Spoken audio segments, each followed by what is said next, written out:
Hello दोस्तों, Rahul concept YouTube channel में आपका स्वागत है। ये रहा आज का पहला प्रश्न। इसे पढ़ते हैं दोस्तों।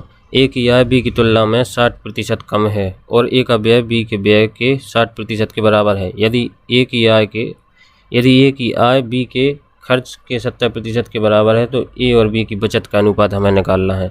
तो जो प्रश्न में लिखा है उसे लिखते जाएंगे। यानी सबसे पहले हम आय को लिखेंगे, किसकी, A/B की आय को लिखेंगे।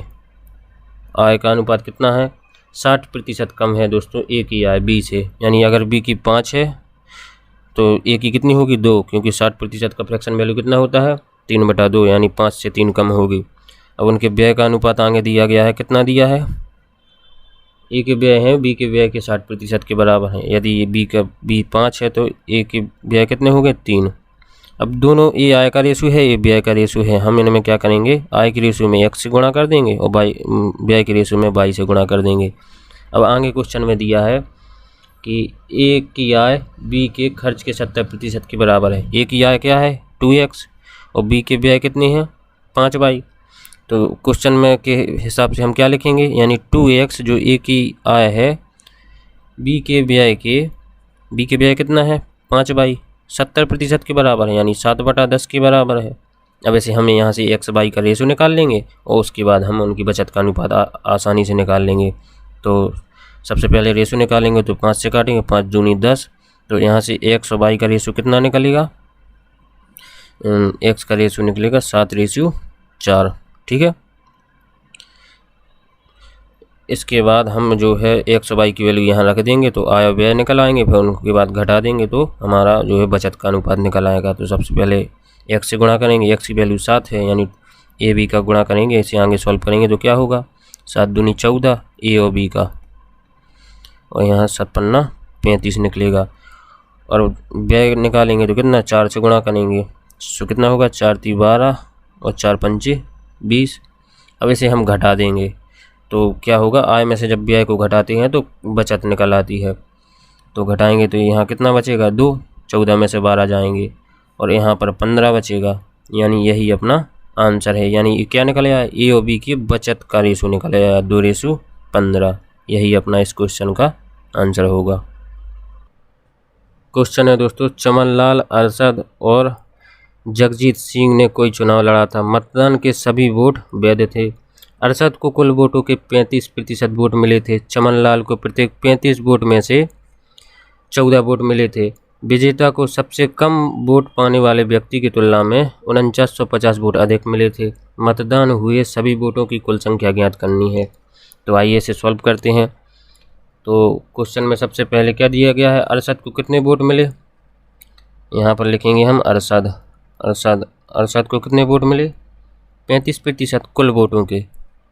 अब फिर आगे दिया गया है कि चमनलाल को कितने मिले हैं, प्रत्येक 35 में से 14 मिले हैं, मतलब 14/35, ठीक, फ्रैक्शन में। इसे सॉल्व करेंगे 2/5। इसका मतलब क्या हुआ, 40% वोट मिले इसे। अब अरशद को 35% मिले, चमन को 40% मिले, तो शेष वो एक बचा है उसे कितने मिले होंगे, टोटल योग 75 है, यानी 100 में से 75 घटा देंगे, यानी 25 मिले होंगे। किसे, जगजीत सिंह को, ठीक है। जगजीत को कितने मिले, 25%। अब क्वेश्चन में दिया गया है कि सबसे कम वोट पाने वाले व्यक्ति से 4950 वोट अधिक मिले। यानी सबसे ज़्यादा किसे मिले, चमन को 40%, सबसे कम किसे मिले, जगजीत को 25%। इनका अंतर कितना दिया है, 4950, यानी अंतर कितना है इनका वैसे परसेंटेज में, 15%। यानी 15% की वैल्यू कितनी है, 4950। तो 1% की वैल्यू कितनी होगी, 15 × 45, 15 × 45, 33, मतलब 330। तो 100% की वैल्यू कितनी होगी, बस 100 से गुणा कर देंगे, यानी 33,000। इसका जो है कुल वोट कितने थे, 33,000 वोट थे। 100% की वैल्यू है दोस्तों ये। तो इसका आंसर क्या होगा, 33,000। क्वेश्चन है दोस्तों, किसी परीक्षा में उपस्थित होने वाले सभी छात्रों में से 45% छात्र लड़के हैं और शेष लड़कियां हैं।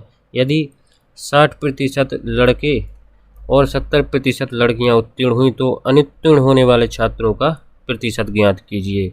तो फेल जितने छात्र हुए हैं उनका हमें प्रतिशत ज्ञात करना है। तो सबसे पहले हम उनका अनुपात निकालेंगे। अनुपात कितना दिया रखा है, यानी लड़के जो बॉयज़ हैं और गर्ल्स का अनुपात कितना दिया है, 45% लड़के हैं कुल में से। यानी अगर 45% जो हैं लड़के हैं तो लड़कियां कितनी होगी, 55%, मतलब 9:11 के अनुपात में होगी। अब आगे लिखा है कि 60% लड़के उत्तीर्ण हुए और 70% लड़कियां, लेकिन हमें जो फेल हुए उनका अनुपात निकालना है, उनका प्रतिशत निकालना है। तो हम फेल का लेंगे, यानी अगर 40% लड़के पास हुए तो फेल कितने हुए होंगे, अगर 60% लड़के पास हुए तो फेल 40% हुए होंगे। अगर लड़कियां 70% पास हुई तो फेल कितनी होंगी, 30%। बस ऐसे हम सॉल्व कर लेंगे। तो यहाँ पर सॉल्व करते हैं। तो 9 लड़के थे जो 9 अनुपात था, उनमें 40% पास हुए और 11 में कितने प्रतिशत पास हुए, 30%। टोटल 20 में हमें निकालना है कितने प्रतिशत पास होंगे। तो बस ऐसे सॉल्व कर लेंगे।